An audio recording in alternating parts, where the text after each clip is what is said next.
Hello, welcome back to my channel. Today we are going to discuss the summary of The Power of Habits by Charles Duhigg. It has been a bestseller for many years, and I first heard about it from a video from Thomas Frank on his channel. But for some reason, I never got around to reading it. And I finally picked it up and started reading it, and it is very long. So what I propose here to do is a summary of all the main points that I found very important and useful in the books. And then if you want to read a nice book, well written by a journalist, but kind of long, pick up The Power of Habits. It's a very nice read. If you don't want to spend that much time on it, he also wrote a couple of shorter articles where you're going to get 95% of the value of the book anyway. Really, the choice is yours. My video, New York Times article, or the book in its entirety. He splits the book into three main parts that kind of build on each other. The first one is that he considers the habit of individuals like you and me. Then he considers the habit of organizations, so workplaces and larger companies, and in the end he considers the habits of society. The main thesis of his book and the main takeaways that you should get from all of this is the idea of a habit loop.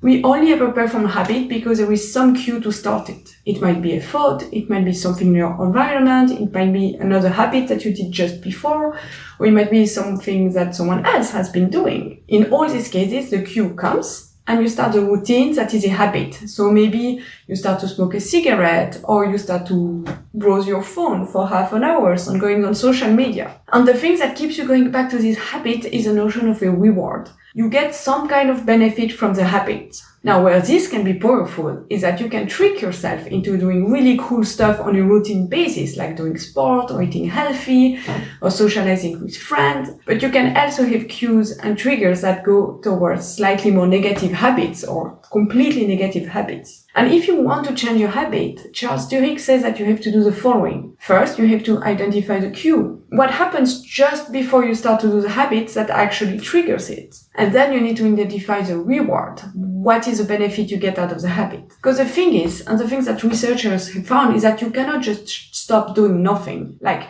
you were smoking and you just stop smoking. You need to find some way to replace the routines that gave you the reward that you were having before. Otherwise, there is a very high chance you are going to fall back when times get tough and start the habit again. So what he says is that you want to work on the cues to see when you are triggering the habit, but you want to find a new substitute habit that's going to give you the same rewards. And from my experience, this is very true. He talks about the habit sandwich. It's the idea that you're going to take existing habits that you already have in your daily life and in your life, and you're going to stick the new habits into it. That way, your cue for doing this new thing you want to do is a habit that you're already doing regularly. So it's already part of your environment. For example, if you wanted to brush your teeth more, you could decide to brush your teeth every time you get into the shower. This way, you have a cue. Shower, teeth. If you just decided you want to brush your teeth every day, you're going to forget because stuff is going to happen. And this leads us to another really cool advice that he gives. It's the idea that if you want your habit to succeed, if you want to actually stick to it, you need to make a plan for when things go wrong. Let's say you are training twice a week at home, but then you go on holiday. If you make a plan before you leave on how you're going to keep doing the sport twice a week during your holiday, you're so much more likely to succeed. I can take it as a personal example. If I wait to be sad or sick and to be in a really stressful situation to find a solution for a habit that I cannot do anymore, for example, I went in this workshop for work. So we were in a different hotel in a different city, and the workshop would start at 8 a.m. and end around 7, with only like half an hour breaks here and there. And I just couldn't do all the sport I'm using to do because I couldn't manage my time on my own. But because I knew from the workshop that it was tough to do exercises, I committed that almost every single one of these breaks, I would put a timer for half the time of the break, and I would just walk uphill as much as I could. Sometimes I walked alone, sometimes I walked with colleagues who found it was kind of a slightly hard task to do during the break. But I found a solution before I actually arrived on the spot, so I had the time to prepare myself and to solve all the little bugs that might happen. He mentions the idea of willpower, and he says that willpower is a finite resource, so we have a limited amount of willpower each day, but he says that we can also train it to increase it. And here I don't really agree with him, and I kind of want to discuss it. I would love to have your opinion in the comment on what you think about it. I found out that I actually can stick to habits habits, even very hard ones, if I don't think about it so much. So if I spend my time arguing about myself on an idea, I get really exhausted. But if it's just something I'm going to do no matter what,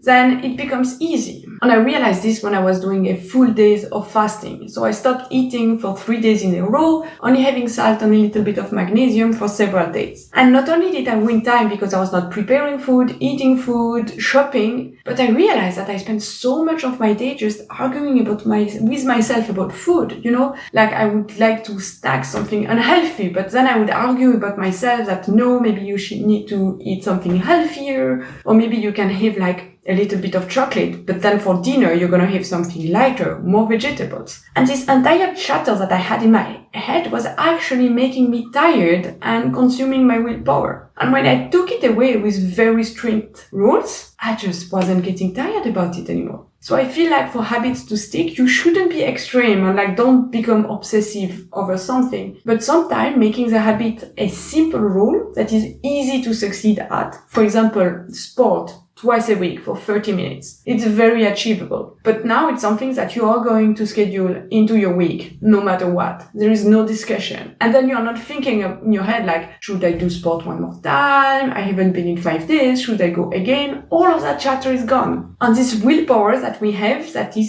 that's true, a little bit limited, can be applied onto something else. Now he discusses the habits at the level of organization, and he has many examples on the topic. The things that I found the most interesting is the idea that you can more easily change someone else's habits if they believe that they have some kind of choice and willpower over what they are going to do. It's hard to change someone's habits if you're just giving them orders. But if you make them think through it and get to this conclusion on their own, kind of like nudging them in a direction, they are much more likely to stick with it and to do it. He also says that every organization has habits. You need it to function on your daily life. But your choice is either to have it designed so people think about, for example, the workday structure. How do things happen during the day? How do meeting happens? Or it's going to be designed by fear and by rivalries and by whoever is in charge at that moment. So really, when we talk about habits, and I think this also applies to families, you kind of need to be in charge and to look at them critically and see what they can do. And here he points about something quite interesting. It's the idea of a keystone habit. It's like the main habit that's shaping and supporting all of the other habits. If you can find these keystone habits in yourself or in your organization and in society, you just have to work on that one. And if you can change it, you're going to have a waterfall effect that's going to affect everything else. And finally, he talked about the habits of societies. I feel like that's slightly one of his weaker points, but he has very interesting anecdotes. For example, he brings the point of why did Rosa Parks' actions succeed? She's not the first black woman who refused to give up her seat, right? But the other one were ignored. Why did Rosa Parks that actually listened to? And the reason, and is most probably, is that she was very well known in the black community in the United States at the time. She had been participating in association and in activism with many different groups across many different types of categories of people in the black community. So she was not just known in one sector, she could really span the whole community. And this way, when she did what she did and she had the reaction she had,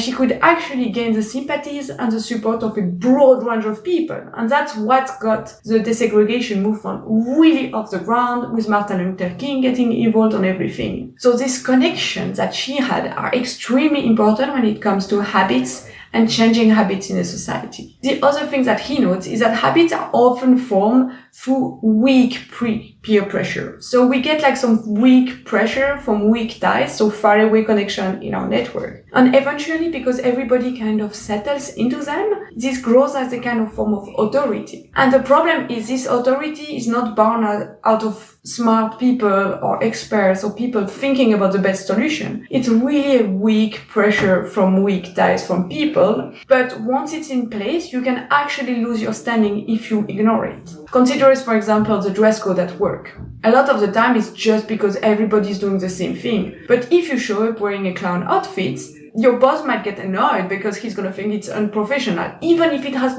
no effect on your own work conditions, and even if it makes everybody happier. So that's a quite important thing to consider when we talk about habits on the level of societies. And if you want to change them, connection across a whole different range of group of people and trust with people in these different sectors is very important. And it's also important to recognize when a habit is created from weak pressure and not from a careful design. One more point that is very useful is the idea of craving. So what researchers found out is that when you have this habit loop, so you get a cue to do the action, you get a reward, eventually it becomes burnt into your brain. And so you get the reward even before you've done the routine. So for example, that's what we see about cravings. You know you are going to eat soon, and so you start to get hungry because your body knows what the loop is going to be, and it's anticipating the result, which is that you're going to get food into your stomach.